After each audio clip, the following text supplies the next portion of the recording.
मित्र हो, बोधिपथ संदेश या यूट्यूब चॅनलमध्ये आपणा सर्वांचं सहर्ष स्वागत. बुद्ध आणि कार्ल मार्क्स, लेखक डॉक्टर बाबासाहेब आंबेडकर, शिक्षण MA PhD DSc LLD DLitt bar at law. भाग 3, विषय क्रमांक 2, कार्ल मार्क्सचा सिद्धांत काय.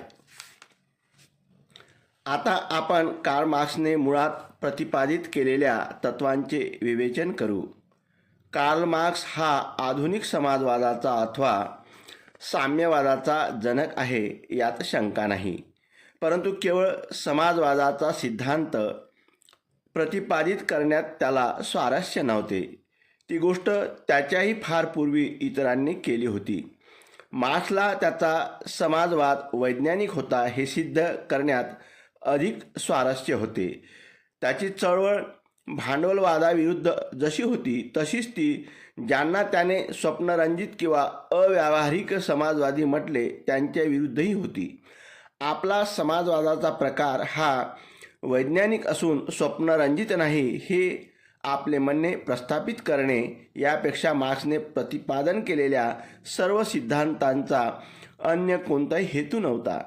वैज्ञानिक समाजवादाद्वारे कार्ल मार्क्सला जे अभिप्रेत होते ते हे की त्याचा समाजवादाचा प्रकार हा अटळ आणि अपरिहार्य आहे आणि समाज त्या दिशेने मार्गक्रमण करीत आहे व त्याचा मार्ग कोणीही रोखू शकत नाही. आपली ही नवी विचारसरणी म्हणजेच सिद्ध करण्यासाठी मार्क्सने विशेषतः कष्ट घेतले, परिश्रम केलेले आहेत. मार्क्सची विचारसरणी पुढील सिद्धांतावर आधारलेली आहे. ती अशी: 1. तत्त्वज्ञानाचा हेतू विश्वाचे उगमस्थान काय याचे स्पष्टीकरण करणे हे नसून विश्वाचे पुनर्निर्माण करणे हा आहे. 2. आर्थिक शक्ती ही मुख्यतः इतिहास घडविण्यासाठी जबाबदार असते. 3. समाजाची मालक व कामगार या दोन वर्गामध्ये विभागणी झालेली आहे. 4. या दोन वर्गामध्ये नेहमीच वर्गकलह सुरू असतो. 5. मालक वर्गाद्वारे मजूर वर्गाचे नेहमीच शोषण होत असते. कामगार वर्गांच्या श्रमाचे फळ असलेल्या नफ्यांचे अथवा अतिरिक्त मूल्याचा मालक वर्गाद्वारे दुरुपयोग होत असतो. 6.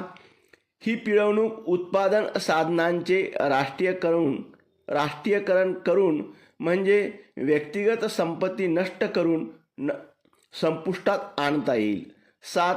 मालक वर्गाद्वारे मजूर वर्गाची पिळवणूक हीच श्रमिक वर्गाला अधिकाधिक दुर्बल आणि दारिद्र्य बनवित आहे. 8.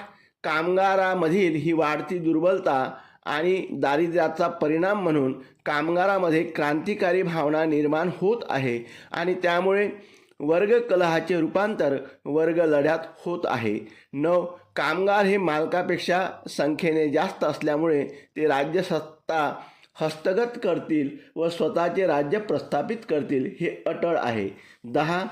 या क्रांतीला कुणीही रोखू शकत नाही, त्यामुळे समाजवाद हा अटळ आहे.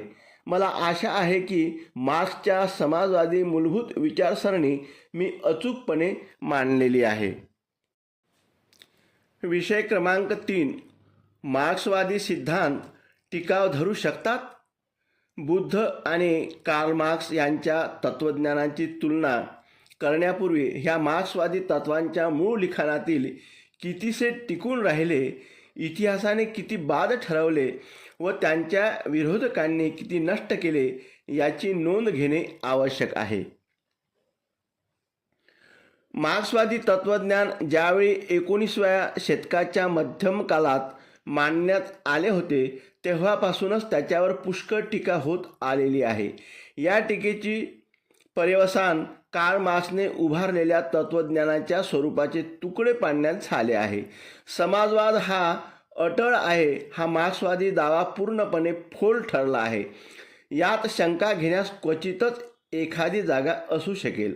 समाजवादाचे बायबल असलेल्या त्याच्या दास कॅपिटलचे प्रकाशन झाल्यानंतर साधारणतः 70 वर्षाच्या कालावधीनंतर 1917मध्ये एका देशात म्हणजेच रशियात कामगार वर्गाची हुकुमशाही प्रथम प्रस्थापित झाली. साम्यवाद जे कामगार वर्गाच्या हुकुमशाहीचे दुसरे नाव आहे, जेव्हा रशियात आला तेव्हा देखील तो कोणत्याही प्रकारच्या मानवी प्रयत्नाशिवाय काहीतरी अटळ बाब म्हणून आला नाही. त्याच्यासाठी क्रांती झाली. साम्यवाद रशियात प्रत्यक्षात आणण्यासाठी पाऊल टाकण्याची शक्यता निर्माण होण्यापूर्वीच पुष्कळच हिंसा व रक्तपात घडवून आणावा ह्याकरता जाणीवपूर्वक योजना आखावी लागली.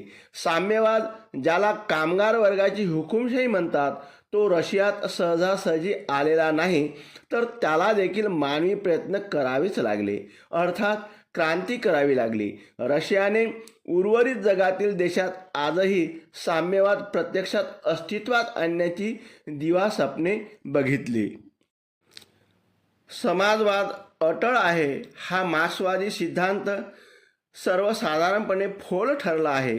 त्याशिवाय या यादीत सांगितलेली इतर विधाने देखील तर्काने तसेच अनुभवाच्या आधारावर नष्ट करण्यात आली आहेत. इतिहास घडण्यास कारण म्हणून आता कोणीही इतिहासाचे आर्थिक स्पष्टीकरण स्वीकारत नाही. कामगारांना वाढत्या प्रमाणात भिकेस आधार विधानांना लागू आहे. कार्ल मार्क्सचे विचारसरणीतील जे काही अवशेष समान शिल्लक राहतात ते आहेत पुढील प्रमाणे असून लहान तरीही अत्यंत महत्त्वाचे आहे. माझ्या मते या अवशेषामध्ये पुढील 4 बाबींचा अंतर्भाव होतो. 1. तत्त्वज्ञानाचे कार्य जगाची पुनर्रचना करणे आहे. विश्वाच्या उगमस्थानाचे स्पष्टीकरण करण्यात वेळ नष्ट करणे नव्हे. 2. वर्गावर्गामध्ये हितसंबंधाचा कलह आहे. 3.